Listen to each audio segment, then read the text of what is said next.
உயிர்த்தெழுந்த இயேசு கிறிஸ்துவின் வல்லமை ஊழியங்கள் வழங்கும் வசனப் பெட்டகம்.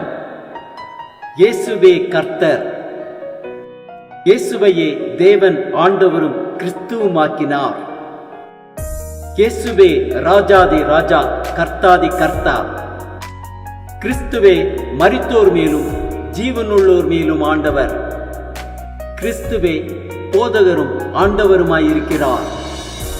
வசனப் பெட்டகத்தின் இந்திய தின கருப்பொருள் தேவன் தரும் பலன். பாகம் 1.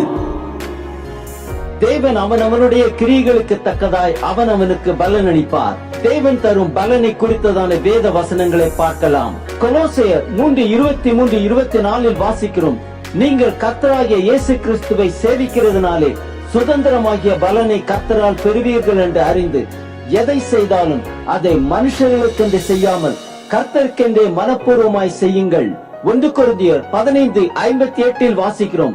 ஆகையால் எனக்கு பிரியமான சகோதரரே, கர்த்தருக்குள் நீங்கள் படுகிற பிரயாசம் விருதாவாயிராது என்று அறிந்து நீங்கள் உறுதிப்பட்டவர்களாயும் அசையாதவர்களாயும் கர்த்தருடைய கிரியையிலே எப்பொழுதும் பெருகுகிறவர்களுமாய் இருப்பீர்களாக.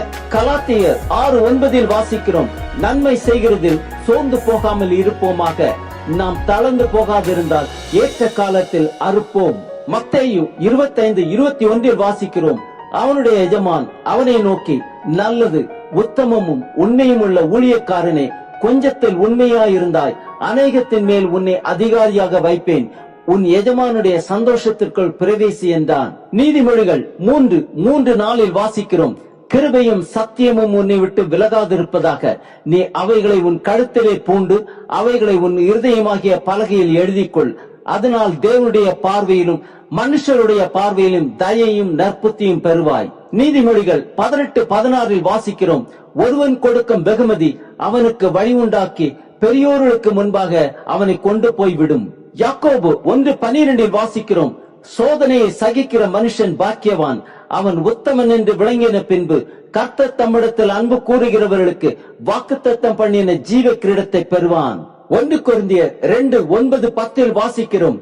எழுதியிருக்கிறபடி தேவன் தம்மில் அன்பு கூறுகிறவர்களுக்கு ஆயத்தம் பண்ணினவைகளை கண் காணவும் இல்லை, காது கேட்கவும் இல்லை, அவைகள் மனுஷருடைய இருதயத்தில் தோன்றவும் இல்லை.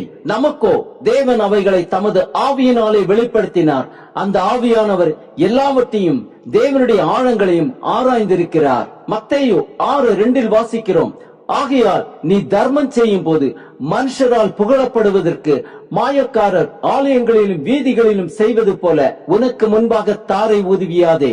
அவர்கள் தங்கள் பலனை அடைந்து தீர்ந்ததென்று மெய்யாகவே உங்களுக்கு சொல்லுகிறேன். உபாகமம் 5:33 வாசிக்கிறோம். நீங்கள் சுதந்திரிக்கும் தேசத்திலே பிழைத்து சுகித்து நீடித்து இருக்கும்படி உங்கள் தேவனாகிய கர்த்தர் உங்களுக்கு விதித்த வழிகள் எல்லாவற்றிலும் நடக்க கடவீர்கள். நீதிமொழிகள் 22:4 வாசிக்கிறோம். தாழ்மைக்கும் கர்த்தருக்கு பயப்படுதலுக்கும் வரும் பலன் ஐஸ்வர்யமும் மகிமையும் ஜீவனுமாம். லூக்கா 6:38 வாசிக்கிறோம்.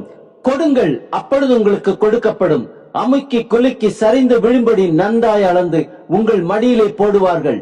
நீங்கள் எந்த அளவினால் அளக்கிறீர்களோ அந்த அளவினால் உங்களுக்கு அளக்கப்படும் என்றார். பிலிப்பியர் 3:14 வாசிக்கிறோம்.